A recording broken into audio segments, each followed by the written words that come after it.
Hora de entrevista para você acompanhar nessa edição. Claro, a gente continua falando sobre a guerra na Ucrânia, mas agora com a coordenadora do curso de Relações Internacionais da FAAP, Fernanda Manhota, que faz a gentileza de voltar aqui ao Expresso. Oi, Fernanda, boa noite, bem-vinda de volta. Tá me ouvindo bem? Oi, Mona, boa noite. Um prazer enorme estar contigo novamente. Tudo certo por aqui. Prazer é todo meu nessa aula gostosa de aprender, apesar da dificuldade, do tema abordado, mas ele é necessário, a gente precisa. Fernanda, 26 dias de uma guerra que com um dia a dia, de imagens absolutamente impactantes, a gente rodava agora há pouco, imagens que o Lorival definiu muito bem, remetem para uma primitividade, as pessoas ali cozinhando em fogueiras improvisadas, com tudo detonado na escuridão, gente que ainda sobrevive, por exemplo, ali em Mariupol. Mas eu queria começar o nosso papo te perguntando se você ainda aposta, se você ainda acredita em alguma solução diplomática depois de 26 dias de guerra. 26 para nós aqui, no fuso horário da guerra, já entramos no 27º dia. Olha, Mona, eu concordo inteiramente com essa análise do Lorival e acho que ela descreve um pouco das características desse mundo que a gente vive hoje. É um mundo em que, paradoxalmente, convive a tecnologia, a inovação, o pós-moderno e coisas, como ele bem disse, primitivas, Desde a guerra em si, que tem sido marcada por, inclusive, atitudes bastante improvisadas, como também, claro, pela miséria que ela provoca. Em relação à sua pergunta, eu diria que é possível pensar numa saída de negociação de curto prazo, principalmente em se considerando um eventual cessar-fogo. É inevitável que isso aconteça, até porque as capacidades vão se exaurindo de todos os lados, a guerra vai ficando demasiado custosa. Então, em algum momento, vai sair uma negociação diplomática, como foi em vários outros conflitos ao longo da história. O problema, e aí eu acho que somos mais céticos em coletivo, os analistas, é que não necessariamente um cessar-fogo imediato ou uma negociação de curto prazo vai representar efetivamente o encerramento desse conflito. Isso porque as demandas que estão sendo colocadas sobre a mesa são de caráter estrutural. A gente tem falado sobre elas ao longo de todos esses 26, 27 dias.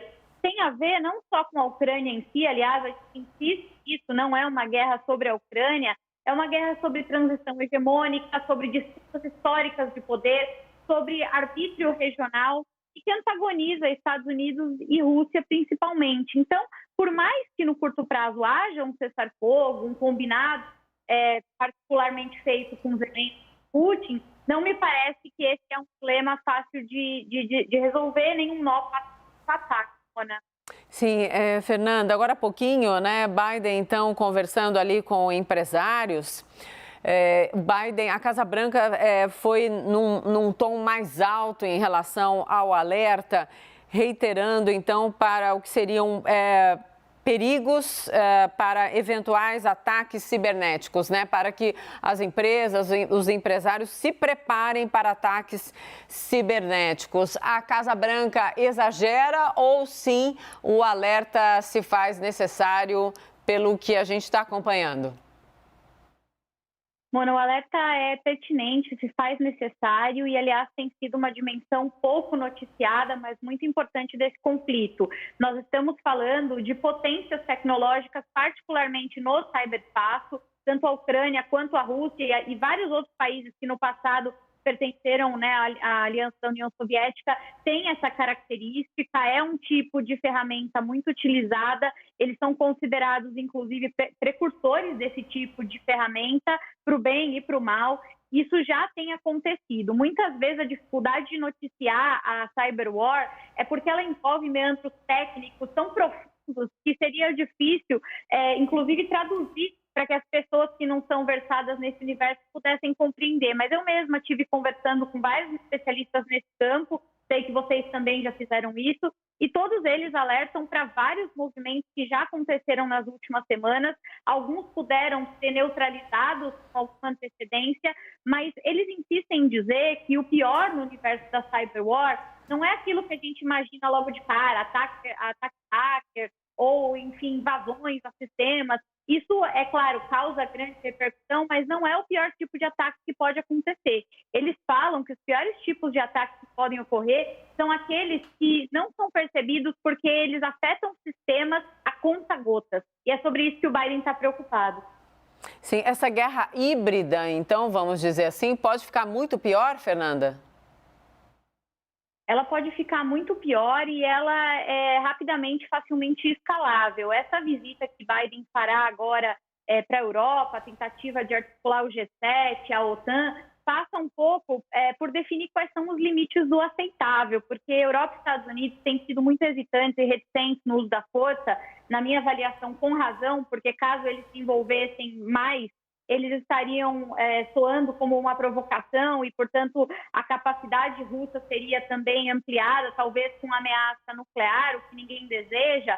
Mas o fato é que, conforme a guerra se arrasta, os custos vão ficando maiores, a própria falta de controle vai ficando mais evidente e isso pode culminar num enfrentamento ainda maior. Então, os europeus e americanos estão diante de um dilema, que é aquele dilema de que se eles ficam ausentes da guerra, a guerra efetivamente se arrasta e o controle se perde, mas se eles se envolvem, a guerra também tem um potencial de piora significativo. Hoje a gente tem, Moana, na Europa, sequer protocolos claros sobre o que a Europa entende como uma ameaça. Isso porque, se a gente parar para pensar, a OTAN foi criada, existe há muitas décadas, mas ela nunca foi, de fato, utilizada. Ela está sempre colocada à prova nesse momento, pelo menos do ponto de vista das características da globalização. A gente teve drones voando sobre o espaço aéreo de países da OTAN e muito se pergunta, isso é uma ameaça à Europa? A Europa pode entender ataque?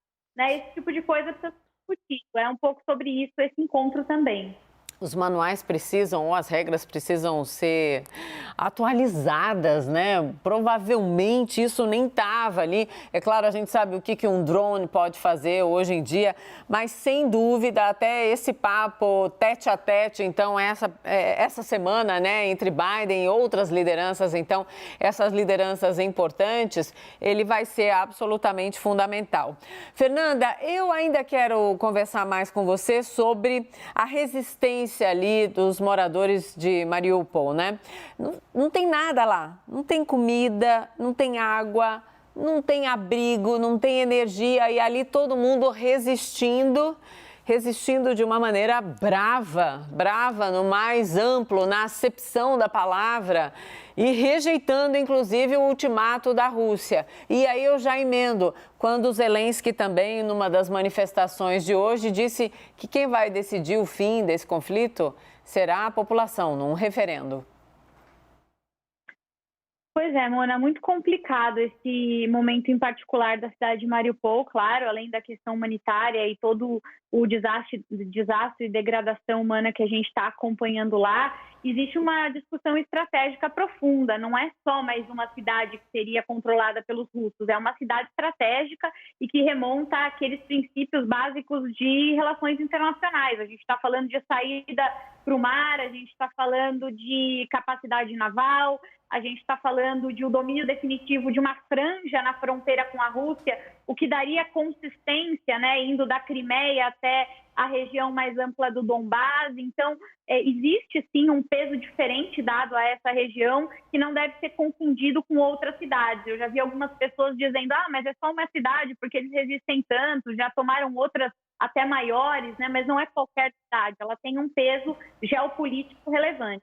Em relação ao Zelensky, ele tem uma postura bastante ambígua, eu diria. É claro que ele tem sido um líder muito vocal em relação aos interesses da Ucrânia e ele tem muitos méritos nesse sentido de mobilizar a sociedade internacional, mas em alguns momentos ele agiu em acordo com o que ele já fazia antes da guerra, né? Ele sempre foi reconhecido como um líder populista. Isso está muito claro para se acompanhar ele antes. E ele teve algumas hesitações muito delicadas nesse conflito. Ele chegou a suscitar as pessoas, né, a evocar a população para lutar mesmo sendo despreparada. Ele chegou a fazer certas afirmações que comprometeriam a Ucrânia em eventuais tribunais internacionais de guerra, que a gente já falou aqui. E esse episódio de hoje, do referendo, é claro que é justificável porque ele quer envolver a sua sociedade em qualquer decisão, compartilhar esses riscos, inclusive, Mas, por outro lado, ele não deixa de, com isso, adotar uma medida que dificulta ainda mais o avanço dessas negociações. É um ato populista que se insere num contexto de alta vulnerabilidade dessa população. Né?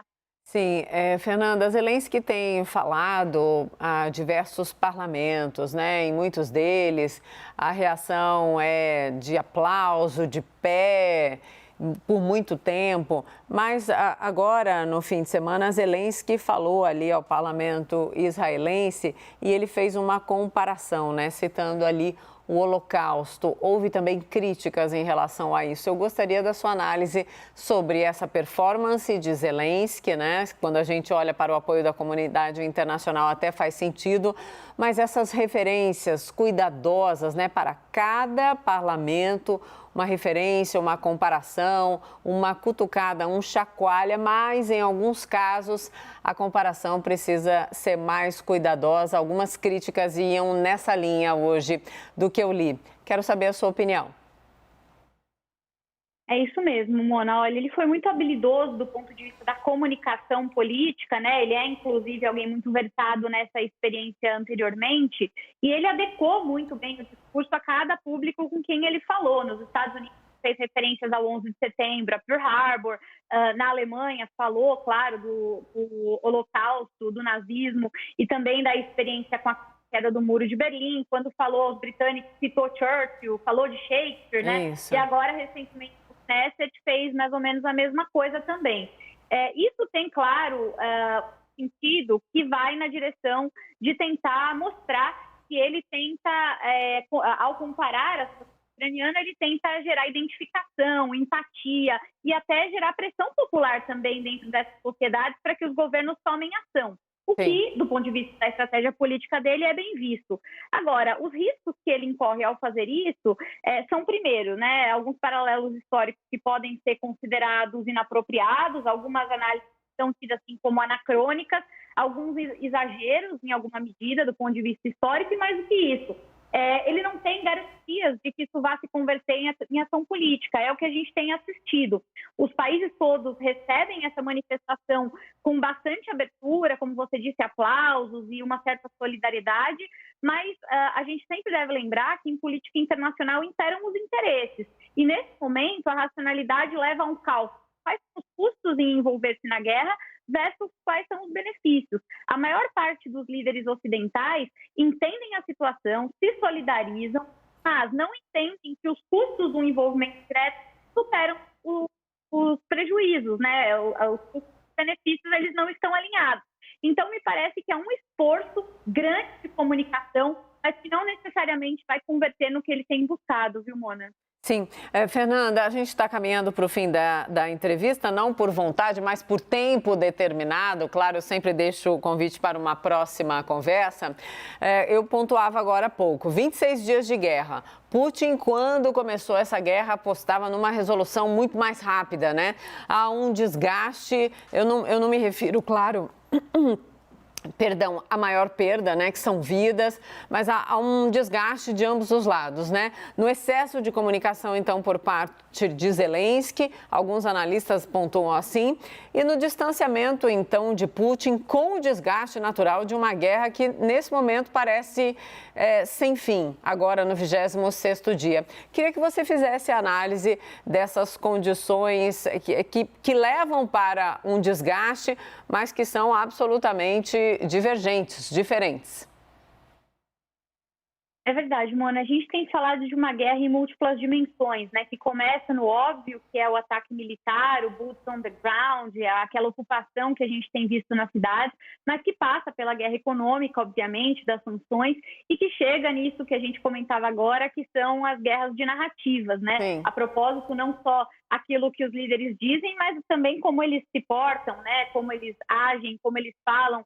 É muito curioso observar até a estética da guerra, né? Como se apresentam os líderes ucranianos versus como se apresentam Exato. os líderes russos, como eles estão trajados, como eles falam, em que língua eles falam, usando quais plataformas. Tudo isso gera uma comparação muito interessante. E que visa, se a gente fosse fazer aqui uma análise semiótica, antagonizar essas figuras, né? Um tenta construir o outro como alguém que não é passível de confiança, como alguém que não deve merecer atenção. Isso faz parte, né, da guerra como um todo, ainda mais em tempos globalizados. Agora, para resumir a ópera e a nossa conversa, eu diria que essa é uma guerra que demonstra como o mundo está passando por uma profunda transformação. Ainda que amanhã saia um cessar-fogo, hipótese, nós ainda assim estaremos diante de uma guerra que desnudou diante de nós, primeiro, uma nova fase da globalização, a globalização trazendo novos desafios que não tinham sido assistidos até o momento. Convivência desse pré-moderno com o pós-moderno, ao mesmo tempo em que a gente tem diante de nós uma verdadeira ruptura da ordem internacional que existia desde 1945, no pós da Guerra Mundial. Isso significa uma nova distribuição de poder no sistema, uma nova necessidade de instituições internacionais e, portanto, uma readequação da própria lógica de prioridades dos países. Essa é uma guerra que pode acabar a princípio amanhã ou semana que vem, mas cujos reflexos perdurarão durante algumas décadas. É o fim definitivo do pós-Guerra Fria, como a gente tem falado sempre, Mona. Sem dúvida. Fernanda Manhota, eu sou suspeita, eu adoro te ouvir falando. Ficaria aqui conversando com você muito mais tempo, mas eu disse o nosso tempo de hoje acabou e, claro, quero conversar com você numa próxima oportunidade. Adoro aprender com você. E sim, a semiótica, sim, nos ajuda demais a entender, né, esse conflito. Os símbolos, o significado dos símbolos, a linguagem dos símbolos e o impacto dos símbolos para sempre. Muito obrigada, Fernanda. Até uma próxima.